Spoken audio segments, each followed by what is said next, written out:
Bonjour à tous, camarades et citoyens, camarades et citoyens, camarades et citoyennes. Alors aujourd'hui, nous allons parler d'un sujet particulier qui est la question du fascisme et de l'antifascisme. Alors, primo, je dois dire un truc, c'est qu'il ne faut pas confondre antifa et antifasciste. Ce qu'on appelle aujourd'hui antifa n'a absolument rien à voir avec l'antifascisme historique. Alors, il faut vraiment mettre les points sur les i. Bon, d'ailleurs, vous voyez le drapeau idiot de certains antifas qui est un mélange entre le drapeau rouge et le drapeau noir. Alors, un mélange entre le drapeau rouge des communistes et le drapeau noir des anarchistes. Bon, force est de constater que, pour ma part, je considère qu'entre le drapeau noir et la chemise noire, il n'y a parfois qu'un pas. Hein. Les anarchistes ne sont pas des antifascistes. Ils ne sont pas des antifascistes sérieux. C'est à cause des anarchistes que les républicains espagnols ont perdu la guerre contre Franco. C'est à cause des anarchistes que les communistes et les républicains et l'ensemble du camp républicain espagnol, de la gauche républicaine espagnole, eh bien, s'est fait écraser par la droite nationaliste de Franco. Les anarchistes espagnols ont été les idiots utiles de Franco. Ce sont les ennemis de la République espagnole, et ce sont malgré eux, ou plus ou moins volontairement peut-être, qui sait, les complices objectifs de Franco. Alors bon, il n'est pas impossible d'ailleurs qu'on puisse avoir la théorie que les anarchistes sont parfois conscients du fait qu'ils sont des agents du capital. Il est possible qu'ils soient inconscients de cela, mais il est tout à fait possible que par anticommunisme, eh bien, ils soient prêts à s'allier avec les pires réactionnaires. Par anticommunisme, par antirépublicanisme, les anards, on peut s'attendre à beaucoup de choses. Alors, pas toujours, il y a des individus différents chez les anards, mais c'est difficilement stable une alliance avec des anarchistes. Vous pouvez attendre à n'importe quelle trahison, parce qu'ils ne sont par définition pas stables. Ils ne sont pas des alliés fiables. Les anarchistes ne sont pas des alliés fiables contre le fascisme. C'est complètement idiot de croire qu'un anarchiste est un antifasciste conséquent. Un anarchiste n'est pas un antifasciste conséquent. Il peut moralement être antifasciste, mais dans la pratique, dans la lutte antifasciste, dans la lutte de résistance contre le fascisme, l'anarchiste n'en est jamais que l'idiot utile. Il faut bien le comprendre. Il n'a pas une analyse sérieuse du phénomène fasciste. Bon, l'antifa anard le relie à l'État, à l'autorité. Enfin, bon, bref. Les antifascistes véritables, si on prend l'exemple de la France, c'est les gaullistes et les communistes. Enfin, les communistes et les gaullistes. Donc les communistes et les gaullistes. Donc les communistes avec le FTP et les gaullistes avec le FFI. Et une partie des sociodémocrates la partie non collabo des sociodémocrates, parce qu'on a quand même une partie des sociodémocrates qui,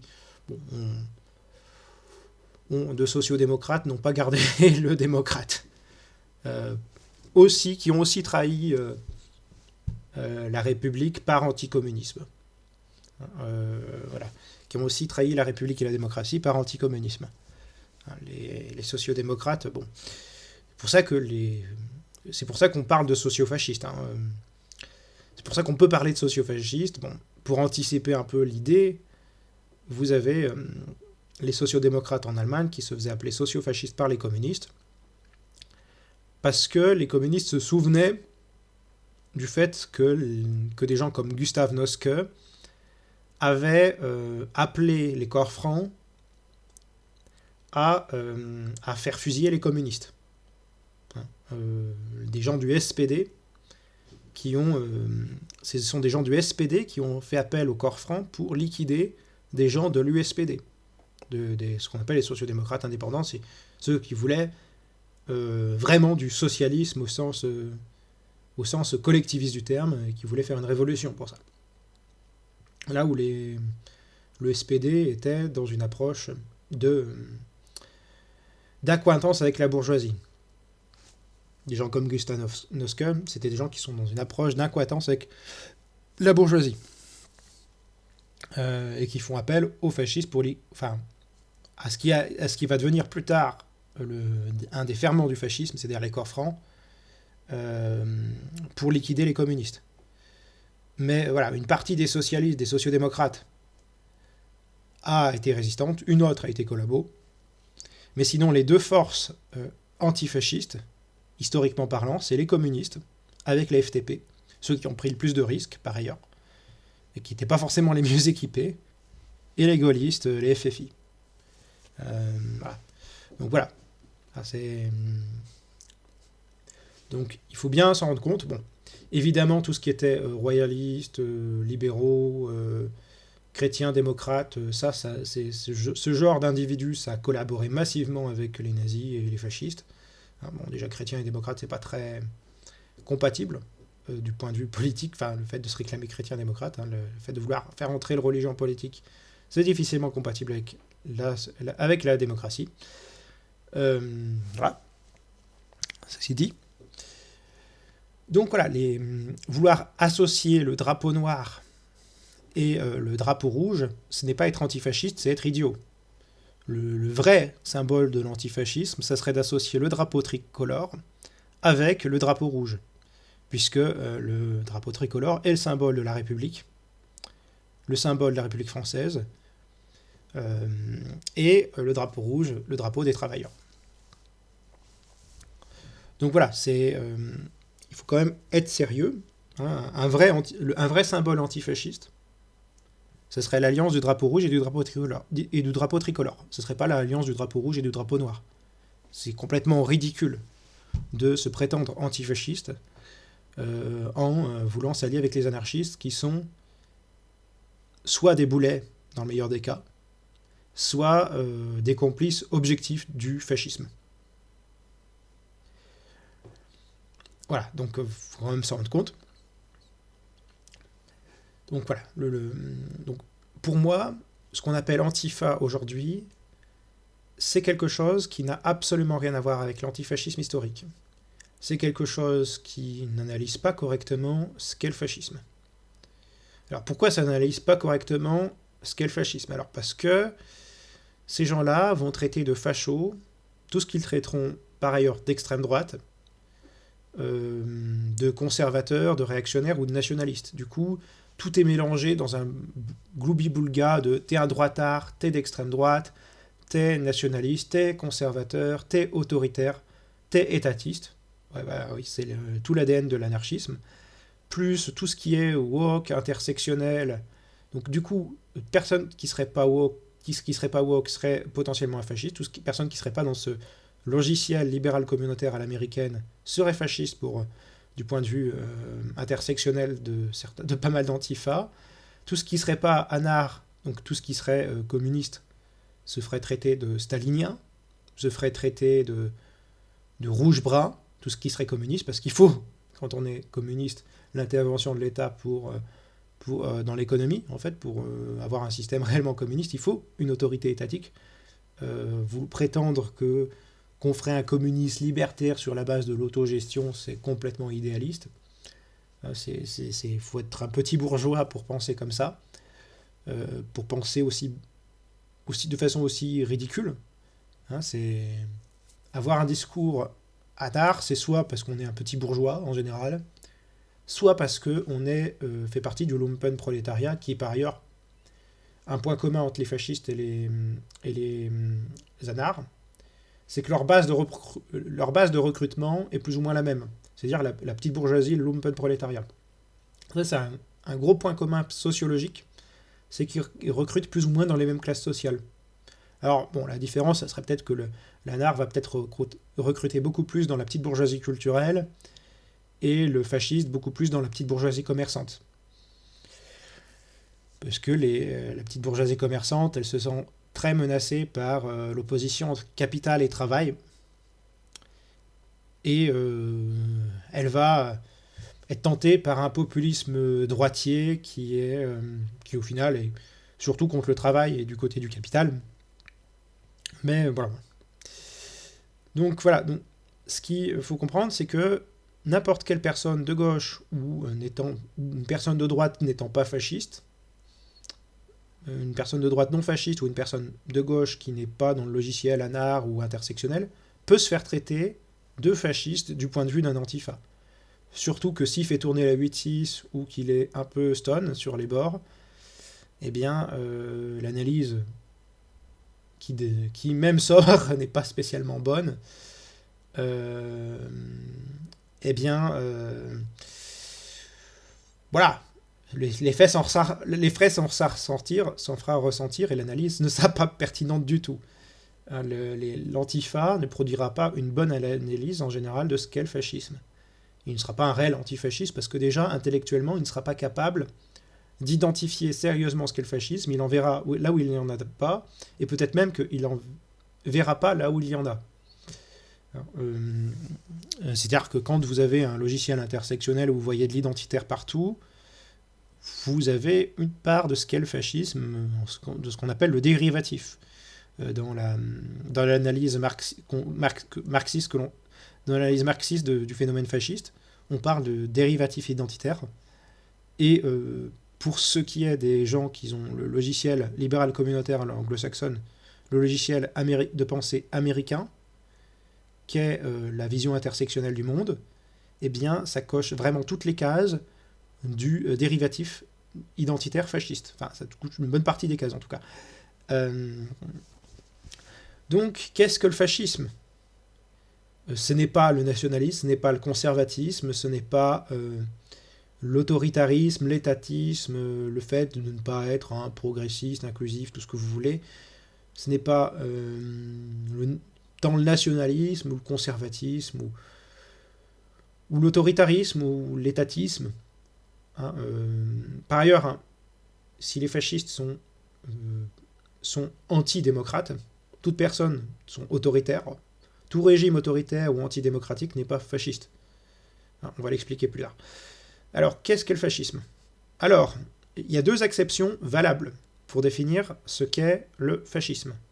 Il y a la définition historique que vous pourrez trouver facilement sur Wikipédia, hein, c'est-à-dire un régime fasciste, c'est un régime autoritaire, corporatiste, nationaliste, conservateur, voire réactionnaire.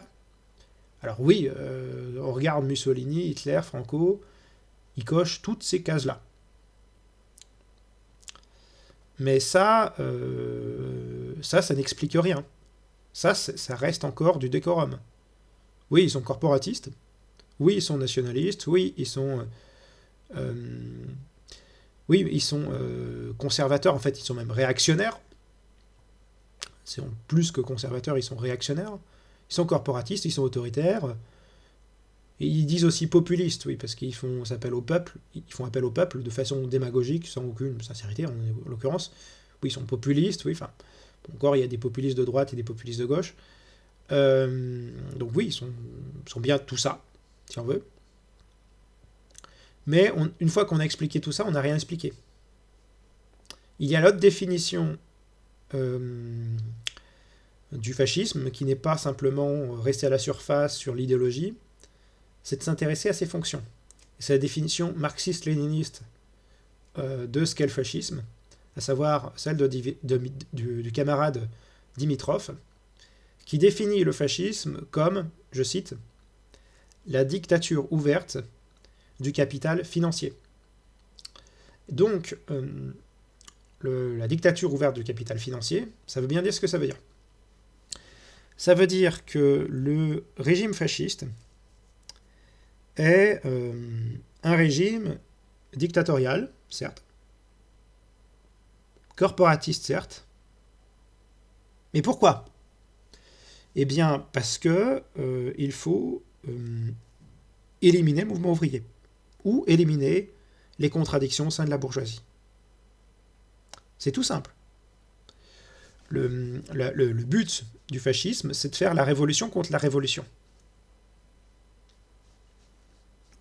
Le but du fascisme, c'est de liquider la démocratie politique pour empêcher la démocratie économique, pour empêcher le socialisme, le communisme. Donc, il y a régime fasciste lorsque la bourgeoisie, se sentant menacée, va payer des milices, spécifiquement des milices, soit pour, réprimer le mouvement ouvrier, 2, autre possibilité, régler les contradictions de classe au sein de la bourgeoisie elle-même. Donc ça explique la dictature, mais par exemple, si vous voulez expliquer le corporatisme, par exemple, eh bien, c'est le fait de vouloir nier la lutte des classes. Parce que dans un système fasciste, le corporatisme, ça signifie oui, mais la lutte des classes, ça signifie le message suivant. La lutte des classes est dépassée, il faut maintenant passer à la collaboration de classes, et chacun y trouvera son intérêt. C'est ça le discours de l'idéologie fasciste sur la question des intérêts de classe divergents, des divergences d'intérêts de classe. C'est de mettre la question sous le tapis en proposant une réglementation du travail qui est celle-ci, le pacte tripartite, ce qu'on appelle le corporatisme d'État, c'est-à-dire le pacte tripartite entre ouvriers, patrons et État. Donc, les dés sont pipés. Bon, d'abord, l'État, c'est un État fasciste. Et les fascistes sont financés par le patronat. Donc, c'est un État qui, déjà, est du côté des patrons. Les représentants des patrons vont défendre leurs intérêts. Les patrons ou leurs représentants vont défendre leurs intérêts. Donc voilà, ils vont défendre leurs intérêts de classe, les patrons. L'État, il a été de toute façon financé par des fascistes. Il est de toute façon aux mains des fascistes qui ont été financés par ces mêmes patrons. Et les ouvriers, ils ont des représentants, certes, mais ces représentants, c'est des fascistes.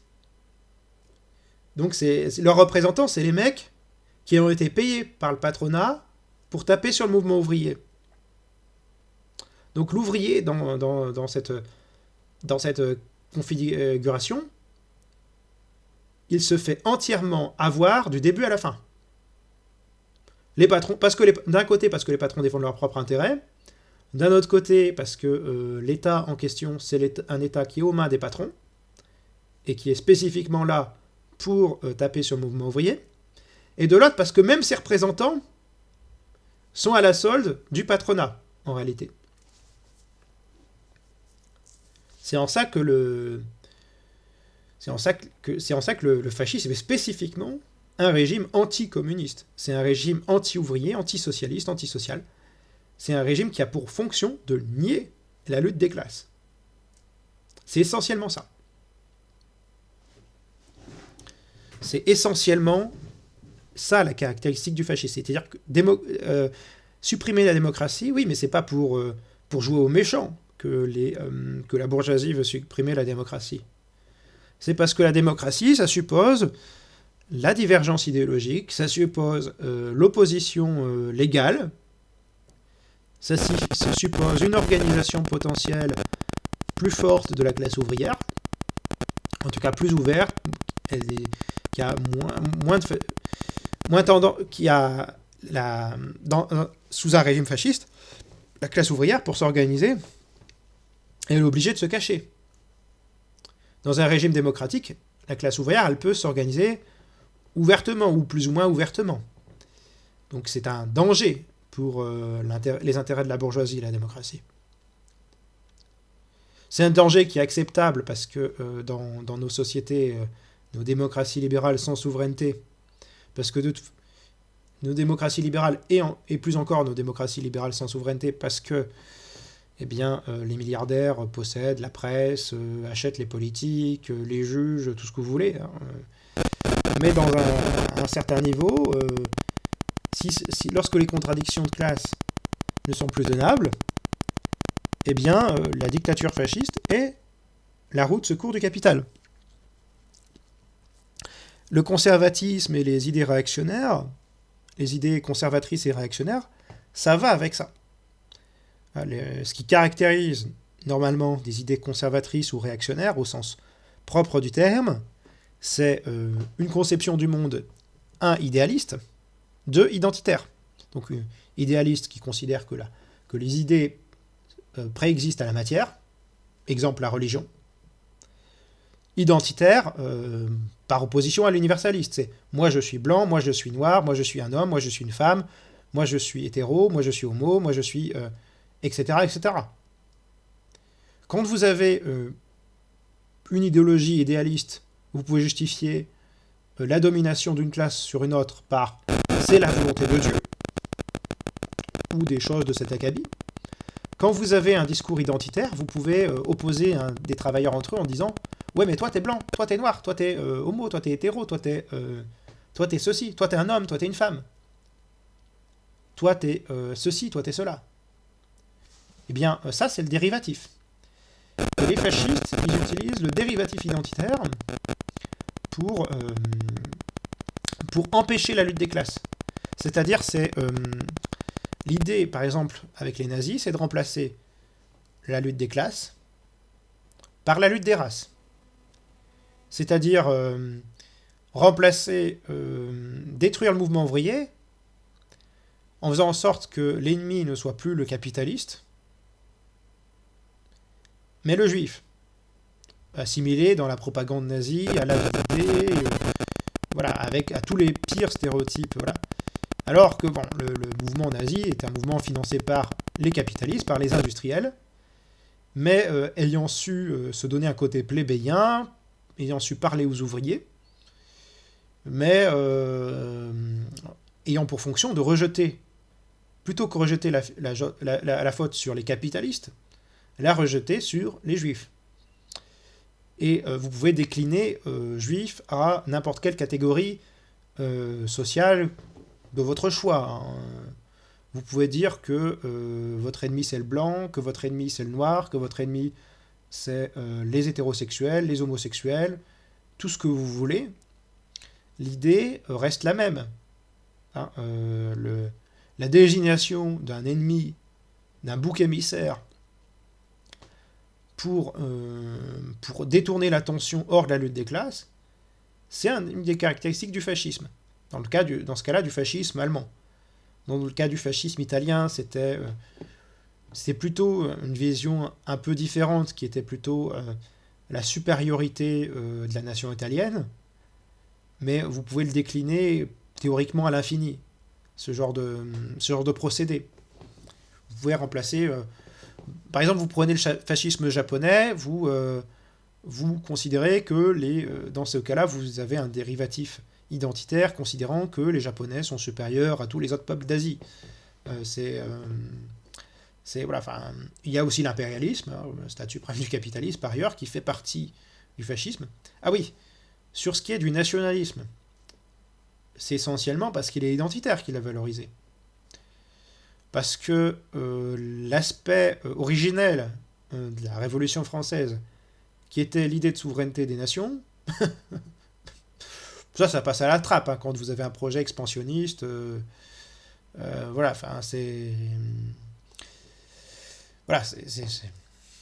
Clairement, quand vous avez un projet expansionniste, l'aspect indépendance nationale, bon, ils n'y étaient pas tellement attachés, les fascistes.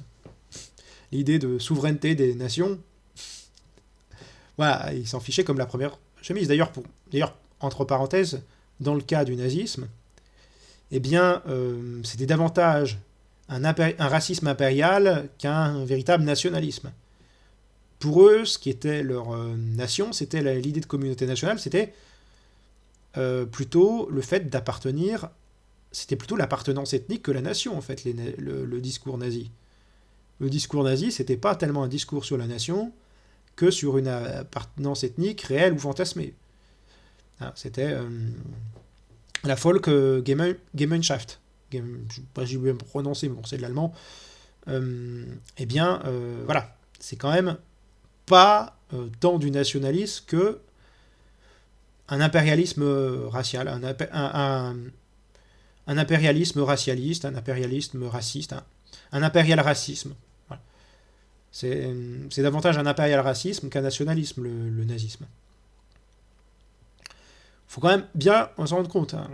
Moi, je ne suis pas nationaliste. Alors, certains pourraient me qualifier de nationaliste de gauche parce que je suis souverainiste. Mais moi, je distingue bien patriotisme et nationalisme. Je suis une gauche patriotique. Hein, je ne suis pas nationaliste.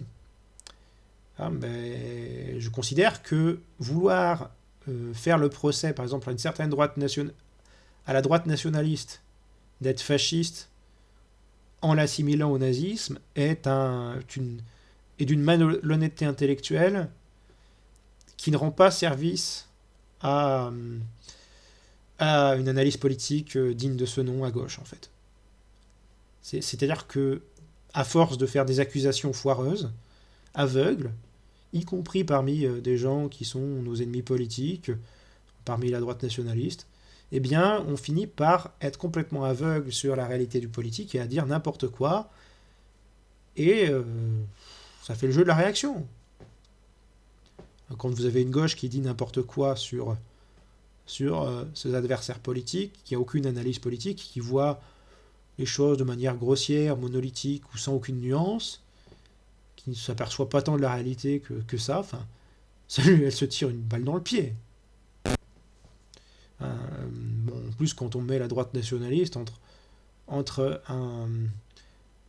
un gaulliste qui est plutôt droite patriotique et, disons, un nationalisme identitaire de droite bien plus droitier, on a quand même, bon, voilà. Bon, il y a sûrement une centaine de nuances possibles parmi les droites dures. En termes de courants idéologiques qui peuvent s'affronter entre eux. Et ne pas les voir, c'est ne pas savoir exploiter les contradictions en leur sein. Mais voilà, le nationalisme, le conservatisme, le corporatisme, la dictature, c'est pas tant le fond du fascisme que ce qui sert sa fonction et un prétexte.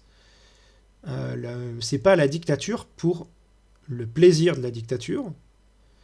Bon, ça doit certainement faire plaisir à quelques-uns qui ont des ambitions politiques ou des idées qui leur sont propres, qui sont pas forcément les plus saines du monde, mais la dictature, elle a un but, la dictature fasciste. Elle a un but précis.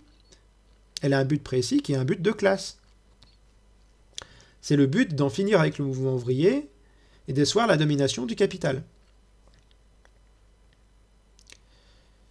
Voilà, donc il faut quand même dire les choses clairement. Alors oui, le fascisme est un autoritarisme, c'est un régime conservateur, réactionnaire, nationaliste, identitaire, corporatiste, niant la lutte des classes, sûrement, voilà, qui prône la collaboration de classe par le corporatisme, qui est populiste, qui fait un appel au peuple, bon, ça, on va dire, entre guillemets, qui n'est pas populiste en politique quelque part, parce que personne qui veut se faire élire, en général, va s'adresser aux foules et va parler du peuple par définition, puisqu'elle va s'y adresser, enfin, un minimum, enfin, avoir un discours sur le peuple, dans une certaine mesure, pas forcément avec la même intensité, et pas forcément de la même façon, suivant l'idéologie, le bord politique sur lequel on se trouve, mais voilà.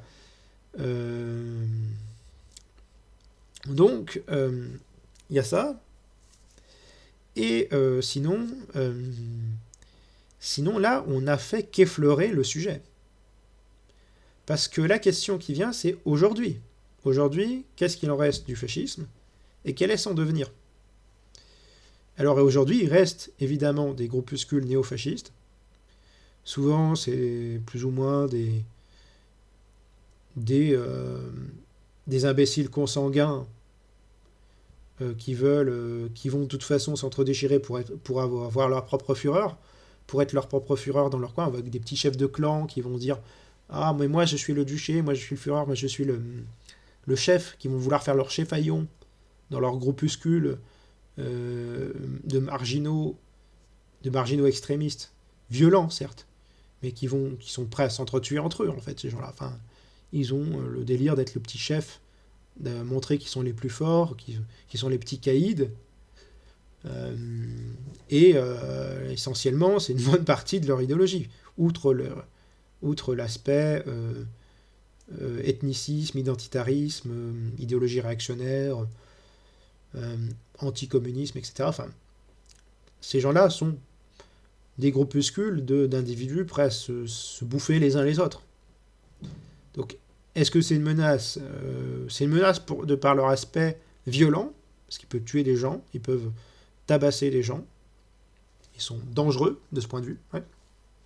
Mais est-ce que c'est une menace politique organisée c'est encore un phénomène, il me semble, relativement marginal, il y a beaucoup de groupuscules. Bon, on pourrait dire la même chose d'une partie de l'extrême gauche qui, de toute façon, n'arrivera jamais au pouvoir, qui rêve de révolution et qui ne fera justement qu'effrayer les masses. Voilà, mais les groupuscules d'extrême droite, quelle est leur menace? Bon, je parle des groupuscules d'extrême droite dure, je ne parle pas du RN, qui est surtout un populisme de droite avec un passé, avec un bon nombre de reliquats qui viennent du fascisme, qui viennent du vichisme ou du poujadisme plutôt, il n'y a pas que ça parmi leurs membres, mais il y a des liens avec des groupuscules douteux. C'est rien de le dire. Mais les groupuscules néofascistes, qu'est-ce que ça représente réellement? La question est ouverte. Enfin, quel est l'objet de l'antifascisme? Est-ce que c'est finalement l'objet de l'antifascisme? C'est des groupuscules plus ou moins anarchisants qui veulent jouer à se battre face à des groupuscules d'extrême droite quasiment aussi neuneux qu'eux. Neuneux, bon, alors dans un cas intersectionnel, peut y avoir des choses abjectes, mais dans l'autre, dans le cas des groupuscules d'extrême droite, il y a des trucs qui sont enfin évidemment qui sont très abjects, puisque quand certains portent un certain héritage, bon, quand certains portent un héritage nazi ou fasciste, l'abjection, elle est à un niveau inimaginable. Mais c'est des groupes, ça reste à l'état groupusculaire, le groupuscule violent. Et ces gens-là ne seront jamais que des laquais, dans un sens ou dans un autre, des libéraux. Bon. Ça, c'est pas étonnant. Bon, c'est plus ou moins les libéraux qui tiennent les deux bouts quelque part, qui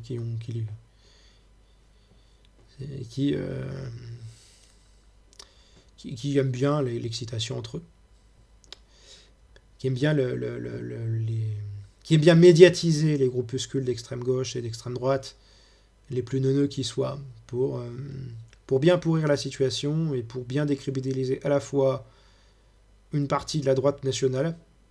C'est-à-dire on peut très bien assimiler les souveraino-gaullistes, on va dire les vrais gaullistes, à des nationalistes et donc à l'extrême droite, combien même De Gaulle, les gaullistes ont été résistants, et d'un autre côté se foutent de la gueule des gauchistes, mélanger à la fois la bêtise anard et plus ou moins confondre des trotskistes paumés sur la question nationale avec des staliniens autoritaires. Bon. On voit le boxon que c'est au sein des groupuscules d'extrême gauche. Bien, mais une bête médiatique comme l'Antifa, comme un Antifa qui n'a pas d'analyse politique très affûtée, mélangé à son alter ego de droite, entre guillemets, qui est le FA tout court, qui est le facho, eh bien, les libéraux, ils ont deux faire-valoir qui s'affrontent quelque part. Voilà, donc voilà, donc il y a l'antifa sert un peu et le fa servent à ça quelque part. Dire que l'antifa, qui n'est pas un antifasciste sérieux,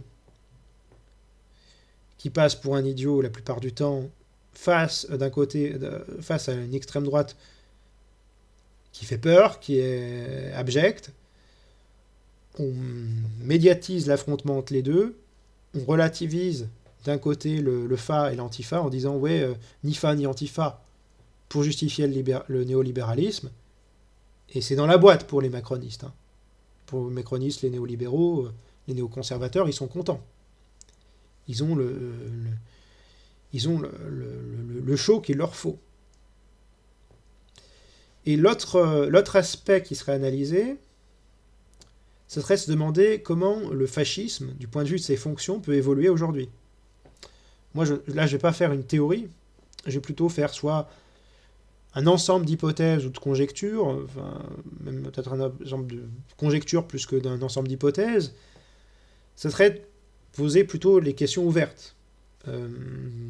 La question ouverte, ça serait, et si le fascisme aujourd'hui, c'était pas une force unifiée, mais une force désunifiée,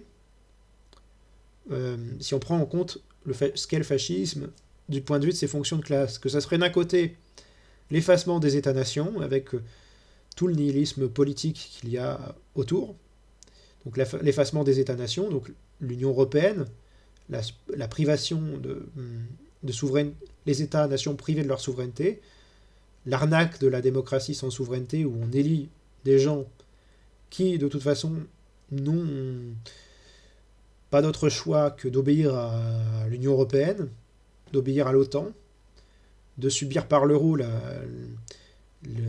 dictature de la BCE, d'un point de vue monétaire, de ne pas pouvoir faire leur propre politique monétaire, de ne pas pouvoir avoir leur propre politique frontalière avec l'espace Schengen, avec les traités de libre-échange, de ne pas pouvoir faire leur propre politique diplomatique et militaire avec l'OTAN. Et donc, ça c'est très contraignant pour les États et pour les représentants de ces États, pour pouvoir vraiment faire leur politique dans un sens ou dans un autre. Donc est-ce que ce ne serait pas cette société, cette démocratie libérale en réalité, qui est beaucoup plus libérale que démocratique, de par le fait que ce sont des démocraties sans souveraineté. Et d'un autre côté, le pourrissement par le centre, par ce centre du néolibéralisme nihiliste, qui amènerait à s'affronter en spectacle woke et réac, qui s'affronteraient sur des questions d'identité, et on aurait une gauche et une droite, plus occupée d'ailleurs par la lutte des places, enfin une gauche plus occupée par la lutte, une gauche qui serait plus intéressée par la lutte des places que par la lutte des classes, hein, avec d'ailleurs l'effondrement du régime avec l'effondrement du régime soviétique, avec l'effondrement de l'URSS, hein, les espoirs d'émancipation se sont taris à gauche, même ils sont taris du côté des communistes, et du côté des sociodémocrates, ça a suivi, hein, avec la gauche Terra Nova, hein, sachant qu'ils se sont rendus compte que les ouvriers votaient plus pour eux, enfin, en tout cas les sociodémocrates se sont rendus compte que les ouvriers votaient guère plus pour eux, ils ont voulu attirer les minorités, les femmes, les immigrés, donc basé sur une politique sur l'identité. Est-ce que d'un côté, le fait d'avoir une certaine droite identitaire et une certaine gauche identitaire s'affrontant sur le terrain de l'identité davantage que sur le terrain économique, au final, ils s'affrontent sur le terrain économique, mais ça reste une farce avec l'Union européenne, eh bien, est-ce que ça n'a pas contribué quelque part à une forme de néofascisme? Donc vous avez au milieu le woke, tout ce qui est les délires postmodernes, intersectionnels, qui ne permettent pas de créer du commun, donc pas de communisme en fait, pas de socialisme, pas de social, pas de gauche en fait, et que ce ne serait pas un pourrissement vers la droite de par l'effacement idéologique de toute alternative de gauche qui soit un minimum sérieuse. Une gauche à l'ancienne qui soit un minimum sérieuse. Est-ce que ce ne serait pas ça, le fascisme d'aujourd'hui? Le glissement identitaire de la gauche et de la droite, donc d'un dérivatif, selon le modèle à la Dimitrov, ça serait plutôt le dérivatif fasciste, plus la perte de souveraineté via le projet européen, plus la fin de toute alternative ouvrière ambitieuse avec la chute de l'URSS, est-ce qu'on n'aurait pas un pourrissement, une forme de fascisation, non pas par un fascisme à l'ancienne, qui était un fascisme contre un mouvement ouvrier qui était jugé comme menaçant, mais un fascisme autogestionnaire, quelque part, qui n'aurait plus besoin tant d'un mouvement organisé que d'un mouvement basé sur un mouvement ou un ensemble, qu'un mouvement qui serait celui de la désorganisation des forces politiques vers une forme de nihilisme. Alors oui, ça paraît complexe, mais ce qui est tragique, c'est de se rappeler ce que disait Marx sur l'histoire, à savoir que l'histoire se répète d'abord comme une tragédie, ensuite comme une farce. Et l'état du politique aujourd'hui, c'est une farce. C'est une farce dans laquelle, à gauche, beaucoup de gens n'osent plus s'exprimer librement, avec la cancel culture, avec une bonne partie de ce qu'est le logiciel woke bien pensant. Il y a un point commun avec la peur de la répression, avec une forme de fascisme d'un côté, quelque part, proportion gardée, hein, avec une peur de l'identitarisme, mais une forme de fascisme diffus quelque part, hein, dans une gauche qui n'est plus de gauche, et une droite qui agit en miroir de cette gauche, en fait. Une gauche qui agit en miroir de la droite réactionnaire pour se donner des allures de progressisme, puisqu'elle n'a plus de socialisme en stock, elle va jouer sur le progressisme, et elle va tomber dans les mêmes dérivatifs identitaires que ceux de la droite, quelque part, que ceux de la droite la plus réactionnaire qui soit. On oppose blanc, noir, c'est-à-dire que là où on va opposer blanc et noir, hommes et femmes, homo, hétéro, et là, on a la même idée qu'avec le fascisme, mais ça serait un fascisme pluraliste, un fascisme multiforme, qui utiliserait les deux bords politiques simultanément pour s'imposer. Les deux bords, quand ils sont tenus par le capital, s'ils sont tenus par le capital, ils pourraient se révéler avoir la même fonction que le fascisme historique. En plus subtil, en plus malin, en plus diffus, en moins clair, en beaucoup plus difficile à analyser, en moins brutal, certes, mais en plus pernicieux. Ce que j'entends par là, c'est qu'on pourrait très bien avoir un néofascisme, quelque part autogéré, basé sur le clivage gauche-droite, et non sur une monopolisation du pouvoir par une extrême droite réactionnaire.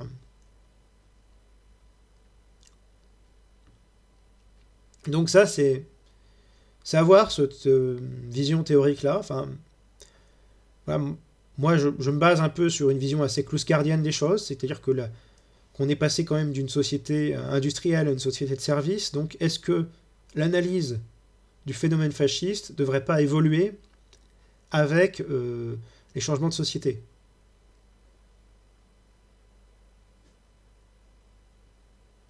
De la même façon que on désignait des boucs émissaires traditionnellement avec le fascisme sur la base d'un critère sur un bouc émissaire, est-ce que le néofascisme serait pas plutôt une forme de néofascisme utilisant le clivage de gauche et de droite à la fois, qui opposerait à droite une catégorie identitaire et en reflet à gauche une autre catégorie identitaire avec une forme de jeu de ping-pong entre la gauche et la droite sur l'identité.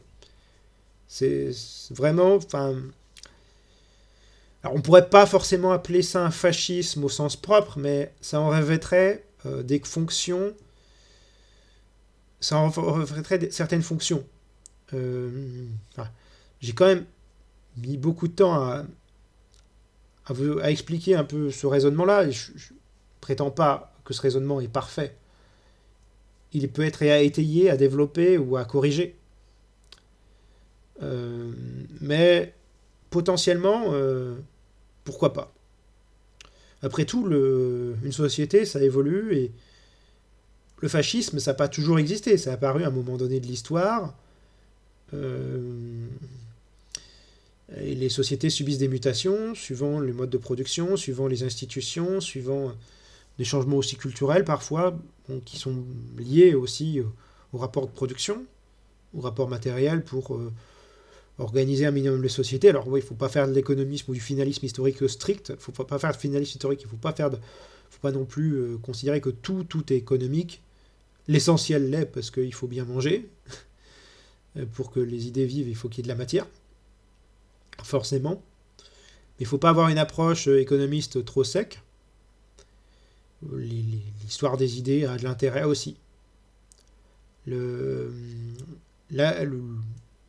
modèles culturels, les modèles institutionnels, le droit, des différentes formes de gouvernement, des différentes sociétés différentes ont leur importance, tout comme les questions économiques et sociales. Mais voilà, il faut quand même avoir une analyse économique, il faut quand même avoir une analyse de classe, un minimum carré, pour produire un minimum d'analyse politique sérieuse. Il y a très souvent, voire tout le temps, voire même toujours, un minimum d'intérêt matériel derrière un certain nombre de conflits politiques ou géopolitiques. Donc il faut quand même, ou de conflits idéologiques. Donc voilà, il faut quand même être un peu sérieux et carré. Donc sur ce, camarades et citoyens, je vous souhaite de bien prendre soin de vous. Raison, égalité, solidarité ou la mort, nous vaincrons. Bonne journée.